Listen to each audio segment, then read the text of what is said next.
This is Anjanima. On behalf of Intellify, I welcome you all again. So today our topic is graphical representation of motion.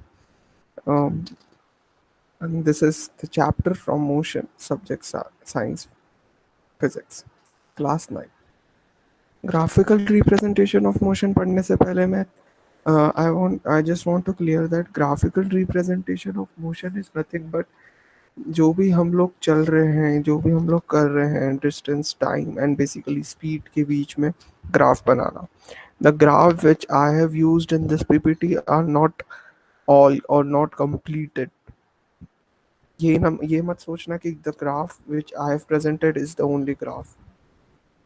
Graph कुछ भी हो सकते हैं, कैसे भी हो सकते हैं. The thing is how to make them, how to read them and कैसे उन्हें interpret करना is the main thing. तो rather than just learning all the things, उन्हें समझोगे, be practical. Everyone just be practical. That only I just want to say. ठीक है, so let's start graphical representation of motion. देखो, graphical representation of motion basically दो चीज़ों के लिए होता है. डिस्टेंस टाइम ग्राफ, एक वेलोसिटी टाइम ग्राफ. ग्राफ किसी भी चीज़ का बन सकता है, नॉट ओनली डिस्टेंस टाइम और वेलोसिटी टाइम, किसी भी चीज़ का बन सकता है. But basically in the NCERT, following that course, CBSE NCERT course, the graph which has been given is basically distance time graph and velocity time. What they used to ask is, अगर graph को अच्छे से interpret करोगे तो distance time graph से तुम speed निकाल सकते हो. ठीक है, कैसे निकाल सकते हो? P T equals to distance upon time. तो जो डिस्टेंस गिवन है और टाइम गिवन है अकॉर्डिंगली, जैसे कि ये पॉइंट के लिए PT, जैसे कि ये पॉइंट के लिए, तो ये पॉइंट के लिए हमारी स्पीड क्या होगी? दिस अपॉन दिस, या इस बीच के डिस्टेंस के लिए तो this minus this upon this minus this, या एक दिस बोलने से अच्छा एक नंबर बोलता हूँ, लेकिन 5-3/1-0.6, ये इस बीच का हमको डिस्टेंस दे देगा. समझा? तो बेसिकली डिस्टेंस टाइम ग्राफ हमारा वो काम के लाता है.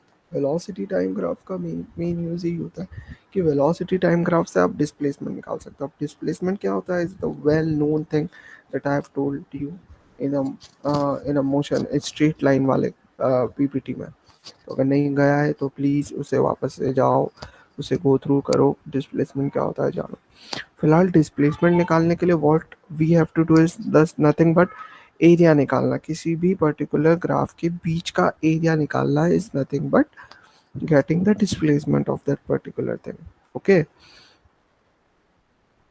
तो and then that distance time graph, वही जो मैंने बताया कि how we are making the graph and how y just only distance. हम लोग सिर्फ डिस्टेंस और टाइम के बीच में क्यों बना रहे हैं, not speed. It's not nothing like that. तुम स्पीड टाइम के बीच में ही बना सकते हो. एक और बात, just going through that graph, I just want you, NCERT के बुक में काफ़ी अच्छे अच्छे ग्राफ और काफ़ी अच्छे से इंटरप्रेट करके उनके बीच में इक्वेशंस और काफ़ी सारे फॉर्मूलेस के बने. प्लीज़ उन्हें जाओ, गो थ्रू करो, उसको पढ़ो एक बार, तो you will get to know कि क्या कहना चाह रहे हैं, वाई हाउ. सारे जो भी क्वेश्चंस है ना, वो अच्छे से और अच्छे से क्लियर होंगे. फिलहाल distance time graph, the change in the position of an object with time can be represented on the distance time graph और कन्वीनियंस स्केल ऑफ चॉइस. तुम जो चॉइस करना हो, एक्स एक्सिस पे डिस्टेंस ले लिया, वाई एक्सिस पे time ले लिया, it's on you, it's totally on you. बस उसे इंटरप्रेट करना आना चाहिए, है ना. तो that was distance time graph. Velocity time graph के केस में जो मैंने तुम्हें बताया, तो अब ग्राफ यूनिफॉर्मली नॉन यूनिफॉर्मली किसके लिए बन सकता है? यूनिफॉर्मली के लिए graph it will be a straight line, curve कहीं नहीं आएगा, बल्कि नॉन यूनिफॉर्मली में कहीं पे भी एक्सेलरेट हो रहा है, डीएक्सेलरेट हो रहा है, so it will be may be sine curve और मे एनी कर्व, कुछ भी कर्व हो सकता है, ऐसा वेवी कर्व या कुछ भी, एनीथिंग. सो वही है, बस उसके बीच का अगर एरिया से हमें डिस्प्लेसमेंट मिल जाएगा, so that will be a main thing, how we can get that thing. Okay, so displacement nikalna is the main thing, how to get that thing. Okay, so that was all for today.